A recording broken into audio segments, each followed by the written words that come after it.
한동훈 캠프 쪽은 예전에 당대표가 됐던 것처럼 당원 개인들이 되는 쪽으로 한동훈 쪽으로 몰아줄 것이다라는 기대를 품고 있는데 저는 그 기대가 그렇게 비합리적이라고 생각하지 않습니다. 이미 한 번도 아니고 두 번 이준석 때부터 벌어졌던 현상이고 오히려 절박한 건 지역구 의원직을 가지고 있거나 뭐 당협위원장 정도의 포지션을 가지고 있는 그런 분들이 아니라 절박한 건 당원들이에요. 특히 지방에 있는 당원들. 왜냐하면은 정권을 가져오지 못하면 지역은 여당이냐 야당이냐에 따라서 돌아올 수 있는 어떤 그런 그 경제적인 파이가 분명히 차이가 나고, 예, 그렇기 때문에 정권을 다시 가져와야 된다, 지켜야 된다는 위기감이 훨씬 강합니다.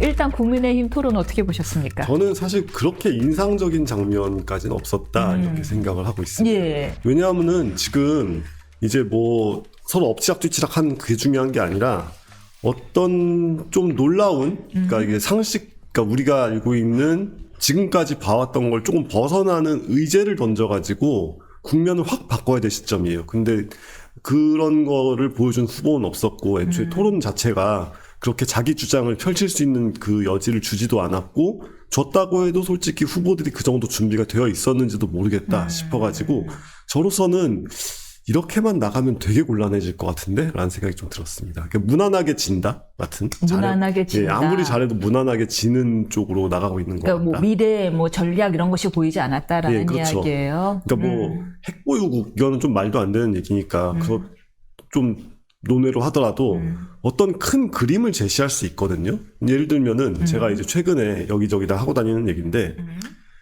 그러니까 트럼프가 미국에서 이제 막 전 세계를 상대로 약간 좀 이렇게 억지를 부리는 이유가 결국에는 자국에서 제조업을 부흥시켜가지고 일자리를 가져오고 싶다 이거잖아요. 그러니까 그 좀 중서민들을 위한 일자리를 더 부흥하고 싶다 이런 얘기인데, 사실 우리가 우리의 제조업 역량을 미국에 내주는 식으로 협상을 하면 그게 제조업이라는 게 하루아침에 되지도 않고, 그 게으른 죄송합니다. 미국인 여러분. 아무튼 이제 미국인들의 평균적인 근로 윤리와 이 업무 몰입도가 우리 한국인이나 동아시아 사람들보다 현저히 떨어지잖아요. 화제가 됐어요. AI가 만든 그 근로자들, 미국인 예, 그렇죠. 근로자들이 공장에서 일하는 모습 다 이렇게 예. 비만이고 막 땀 흘리고 막 이런 모습. 예. 아무래도 이제 좀 숙련된 기술자들이 많이 부족한 상황이에요. 예, 그렇죠. 예. 많이 부족하죠. 그게 하루아침에 되지도 않고요. 그러니까 우리가 제조업 역량을 포기한다고 해서 미국이 그걸 가져갈 수도 없고, 그런데 만약에 그런 상황에서 뭔가 유사시 급변 사태가 벌어졌다라고 한다면은 한국에서 만들어야 될 장갑차, 한국에서 만들어야 될 포탄,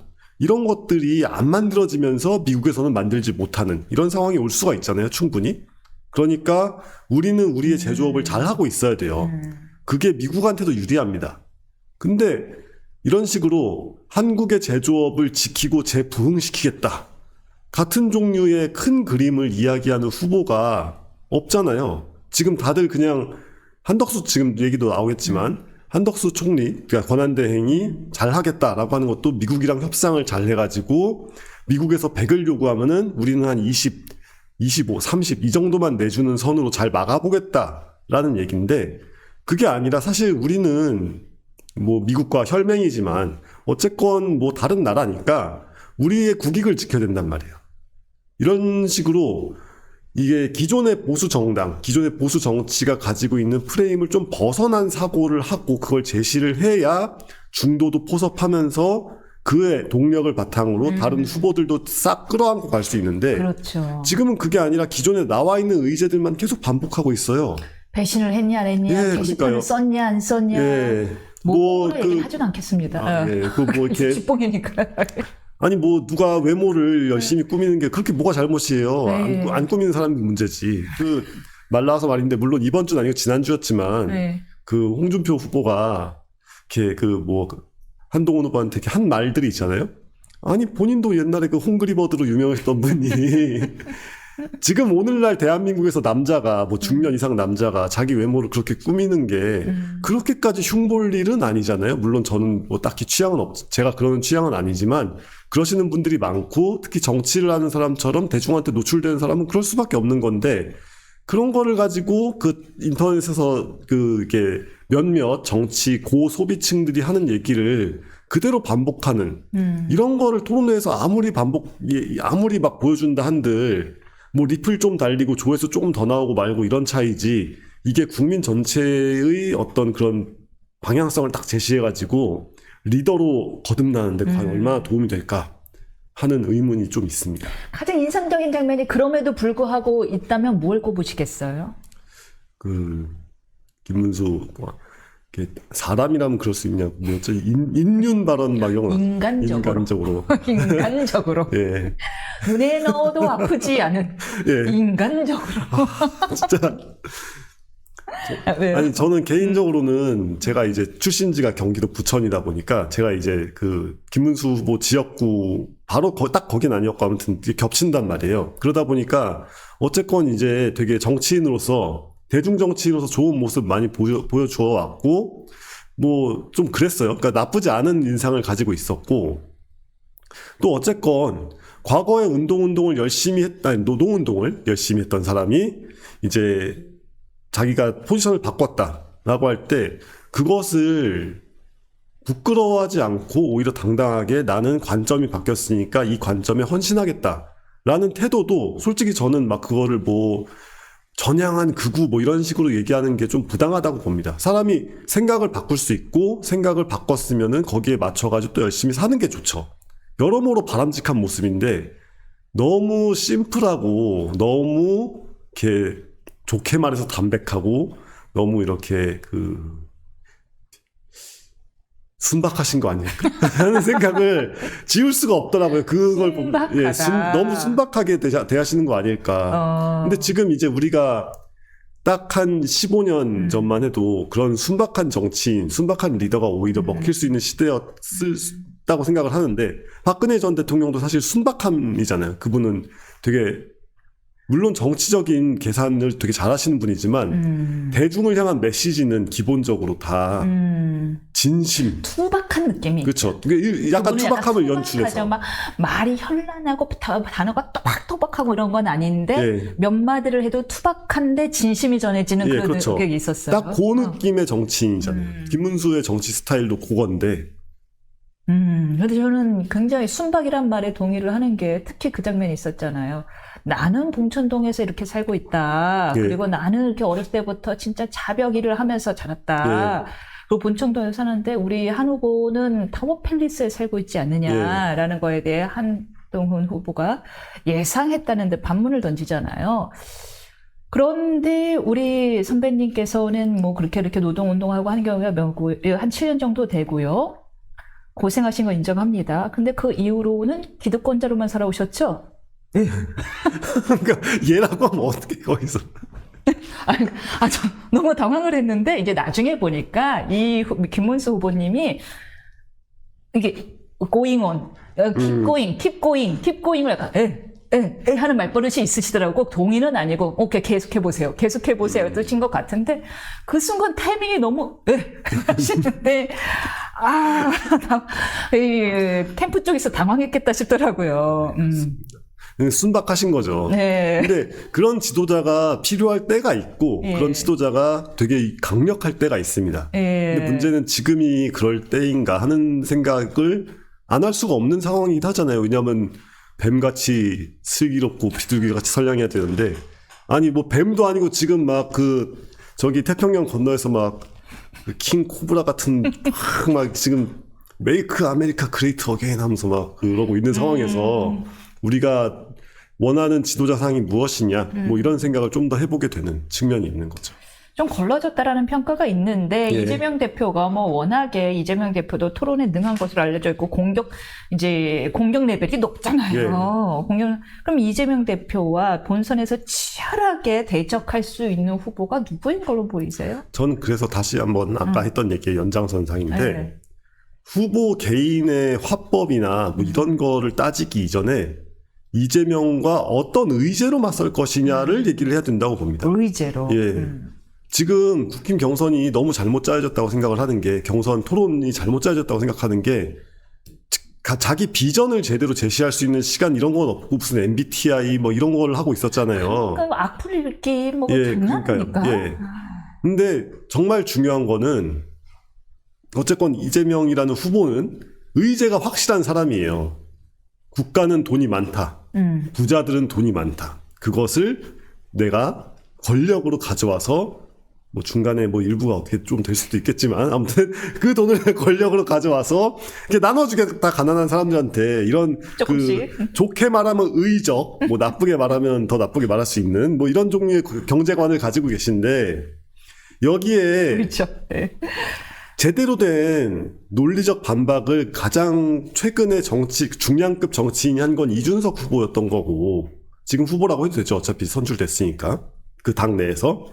그때 이제 그 유명한 짤방 있잖아요. 10만원을 호텔에서 10만원으로 이제 뭘 주문한 다음에 10만원, 호텔에다가 10만원 주문한 고객들이 예약을 취소하면 아무도 돈을 번 거 없는 것 같지만 온 마을이 부자가 됐습니다. 뭐 이런 식의 그 유명한 이재명의 그 기적의 경제학 짤방이 있는데 그걸 또 딱 한마디로 얘기를 하잖아요. 이러면 호텔은 망하죠. 이러면서.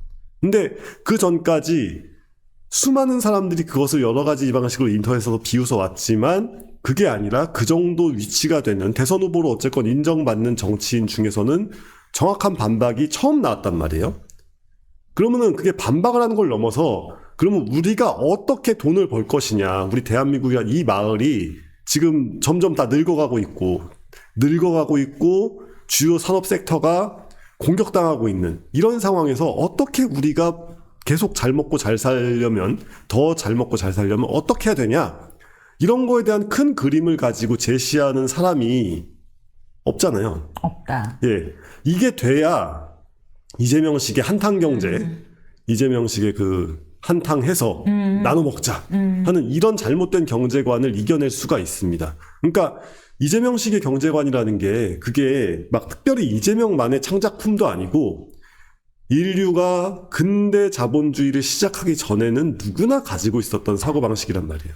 되게 원시적이잖아요. 그게 그러니까 그때 처음에 실리주의에 대한 예. 정의를 내리시면서 이미 실패가 입증된 예, 논리다라고 그렇죠. 예. 말씀하셨어요. 이거는 뭐 맘모스를 잡아와서 나눠 먹자 뭐 이 정도의 원시인의 사고방식이에요. 근데 현대 경제라는 것은 근대 이후의 자본주의라는 거는 그게 아니라 우리가 서로 신뢰를 가지고 신용을 창출하고 그 신용을 바탕으로 공동의 투자를 하고 그래가지고 실패와 성공의 가능성을 확률적으로 열심히 따지고 계산을 잘 해보고 그래가지고 투자를 받아서 지분을 이렇게 확보를 해가지고 인베스트를 해가지고 탁 해서 돈을 번다. 이런 것들이 시작되면서 자본주의가 시작되고 우리가 알고 있는 세계가 있는 거잖아요. 근데 이재명식으로 호텔에 10만 원을 예약한 다음에 마을에 돈이 한 바퀴 돌았는데 호텔에서 예약을 안 해도 된다. 이런 종류의 이 원시적 경제관을 어떻게 다시 근대적인 합리적인 경제관으로 극복할 것이냐 이런 거에 대한 고민들이 깔려 있는 채로 정책을 짜고 그 정책 위에 어떤 그런 한 방의 워딩 같은 게 딱 있어야 되는데 그런 거 할 시간이 있었나요? 다들 MBTI 얘기하고 뭐 그러느라 바빴지. 그러냐 바빴다. 잠깐 이재명 대표의 그 정책에 대해서 이재명 대표도 그 다음에 수정을 했습니다. 그러면 호텔이 망한다라는 비판을 의식을 한 듯 그럼 호텔에 나라를 투자하면 된다. 이런 생각으로 수정을 하였지요. 예. 엔비디아 같은 거에 나라가 투자를 해야 된다. 나라가 지분을 가져야 된다라는 얘기를 했는데 아무튼 간에 2차 컷오프를 그래서 추려질 거란 말이에요. 근데 1차와 달리 당원 투표 50% 이게 꽤 관건이 될 것 같아요. 그래서 확실히 토론을 마치고 났더니 1차 토론 마치고 났더니 그간 한동훈 전 대표에 대한 지지세가 한 2, 3위 정도였단 말이에요. 김문수 후보가 압도적 1위였고요. 그런데 이제 뭐 여러 층에서 뭐 보수층, 중도층, 무도층을 했는데 국민의힘 후보 중에서는 이제 한 후보가 KBS 여론조사 결과 보니까 한 후보가 다 1등으로 치고 올라왔더라고요. 다 접점이긴 하지만 치고 올라왔는데 문제는 당원 50%거든요. 이 당원 50%의 벽을 한 후보가 넘을 수 있을까요? 근데 저는 그 차이가 점점 크지 않아지는 방향으로 갈 거라고 생각을 하는 게 그러니까 당심과 민심의 괴리라는 것이 일단은 표를 조직하는 분들이 구체적으로 당원분들이 뭐라고 대답을 하거나 뭐라고 투표를 할지까지는 막을 수 없어요. 그러니까 이제 표 조직이라는 것도 한계가 있다. 그러니까 최종적으로는 그 당원 개인에게 맡겨져 있는 표잖아요. 이런 상황에서 한동훈 캠프 쪽은 이제 그 예전에 당대표가 됐던 것처럼 역선택이라고 하면 좀 그렇고, 이제 당원 개인들이 되는 쪽으로 한동훈 쪽으로 몰아줄 것이다라는 기대를 품고 있는데, 저는 그 기대가 그렇게 비합리적이라고 생각하지 않습니다. 그러니까 왜냐하면 이미 한 번도 아니고 두 번, 이준석 때부터 벌어졌던 현상이고, 지금 국민의힘이 당 상층의 심리와 당 하층의 심리가 매우 다르다는 거는 여러 차례 확인이 된 바 있죠. 상층은 뭐고 하층은 뭐죠? 그러니까 상층이 말하자면 표를 조직하고 싶어하는 사람들과 조직의 대상이 되어 있는 사람들의 생각이 좀 많이 다르다.